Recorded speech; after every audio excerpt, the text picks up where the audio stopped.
ఇక ప్రముఖ నటుడు ప్రకాష్ రాజ్పై సుమోటోగా కేసు నమోదు చేయాలని బీజేపీ డిమాండ్ చేస్తోంది. ఆయనను తక్షణమే అరెస్ట్ చేయాలని ఆంధ్రప్రదేశ్ బీజేపీ ఉపాధ్యక్షుడు విష్ణువర్ధన్ రెడ్డి ప్రభుత్వాన్ని కోరారు. హిందూ ధర్మం, శ్రీరాముడు, సీతాదేవిపై ప్రకాష్ రాజ్ అవమానకర వ్యాఖ్యలు చేస్తున్నారని ఆరోపించారు. ప్రధాని నరేంద్ర మోదీ, ఆంధ్రప్రదేశ్ ముఖ్యమంత్రి ఎన్ చంద్రబాబు నాయుడు, ఉప ముఖ్యమంత్రి పవన్ కళ్యాణ్లపై కూడా ప్రకాష్ రాజ్ అనుచిత వ్యాఖ్యలు చేస్తున్నారని విష్ణువర్ధన్ రెడ్డి విమర్శించారు.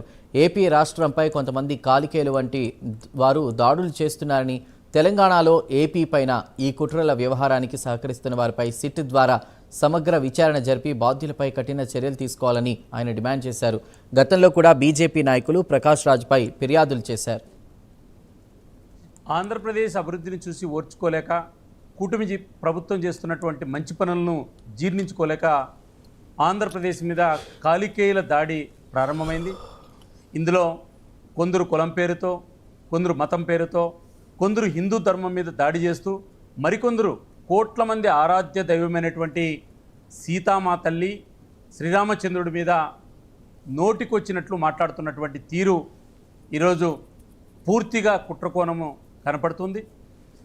ఆంధ్ర ప్రాంతంలో కొంతమంది, కర్ణాటక, అదేవిధంగా తెలంగాణ నుంచి కొంతమంది ఏకంగా బహిరంగ సభలు పెట్టి ఆంధ్రప్రదేశ్కి వచ్చి నాయకులను విమర్శించడం, అలజడులు సృష్టించడం, ఏకంగా ఆంధ్రప్రదేశ్ ముఖ్యమంత్రి చంద్రబాబు నాయుడు గారిని, పవన్ కళ్యాణ్ గారిని, ప్రధాని నరేంద్ర మోడీ గారిని సైతం వీళ్ళు వదలకోకుండా రెచ్చగొట్టేటువంటి వ్యాఖ్యలు గమనిస్తే దీని వెనక పూర్తిగా కుట్రకోణం కనపడుతుంది. దీనికి ప్రధానమైనగా ఈరోజు ఆడియోలు అడ్డంగా దొరికిపోయినటువంటి కర్ణాటక ప్రాంతానికి సంబంధించినటువంటి సినీ నటుడు ప్రకాష్ రాజ్ అనేటువంటి విషయం బయటపడింది. తక్షణం ఆంధ్రప్రదేశ్ ప్రభుత్వం ఒక సిట్ ఏర్పాటు చేయాలి. ఈ కుట్రకోణంలో ఎవరన్నా ఎంత పెద్ద వ్యక్తులున్నా వాళ్ళని వెలుకు తీయాలి, వాళ్ళ తక్షణం అరెస్ట్ చేయాలని చెప్పి డిమాండ్ చేస్తున్నా. అంతేకాకుండా ప్రకాష్ రాజు అడ్డగోలుగా మాట్లాడిన వ్యాఖ్యలు కానీ, ప్రకాష్ రాజు కుట్ర బయటపడిన తర్వాత సుమోటోగా నమోదు చేసి కేసులు తక్షణం ప్రకాష్ రాజును అరెస్ట్ చేయాలని చెప్పి డిమాండ్ చేస్తున్నాం.